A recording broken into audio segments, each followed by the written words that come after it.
Welcome back to Scotty's Hobbies.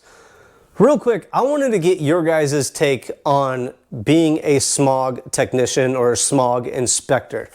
You guys that are smog techs currently, do you think you're making a livable wage? Do you have any advice to people that want to get into the smog inspection industry or emissions inspection industry?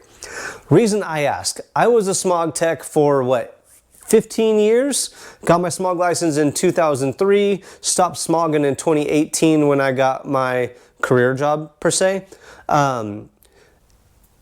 What I was getting paid was not easy to raise a family on. Has that changed?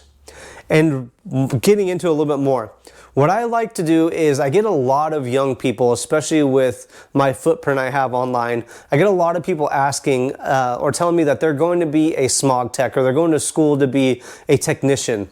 I always cringe when I hear that because I had such a hard time making a good livable wage, going out into the industry, getting a start, and trying to start a family. It sucked. It really did. It was hard.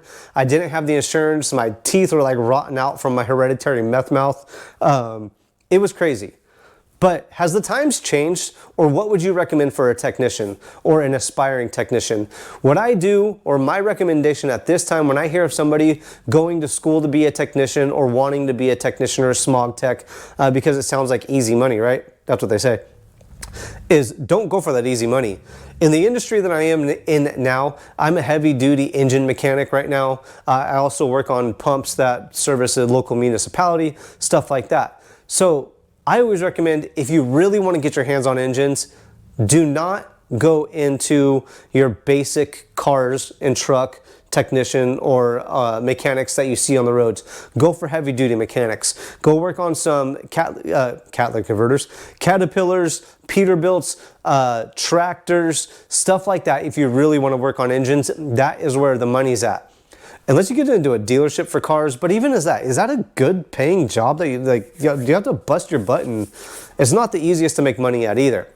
Now, if you don't want to go work on big engines or tractors or service vehicles, stuff like that, my next thing is, if you really like school and you really want to learn, go be a mechanical engineer. With, again, what I do now in life, I'm a maintenance mechanic and I deal with engineers a lot.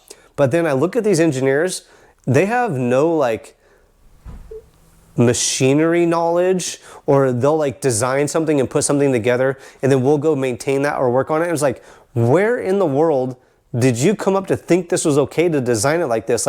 One, to make it function is the hardest thing. Two, to maintain it, to keep it functioning is the hardest thing. For instance, we installed a lift station for a sewage facility, and the pump, the motor and everything, we got everything ready to be installed. We started measuring everything.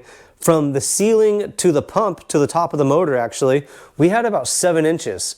Now the shaft that goes from the motor into the pump was about 9 inches. So there was no way to get that all to fit.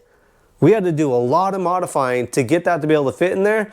But then after we got everything to fit, we got everything working, we pretty much said, you got to take this thing apart. Good luck, because who knows if it's really going to be able to come back apart and go back together in one piece.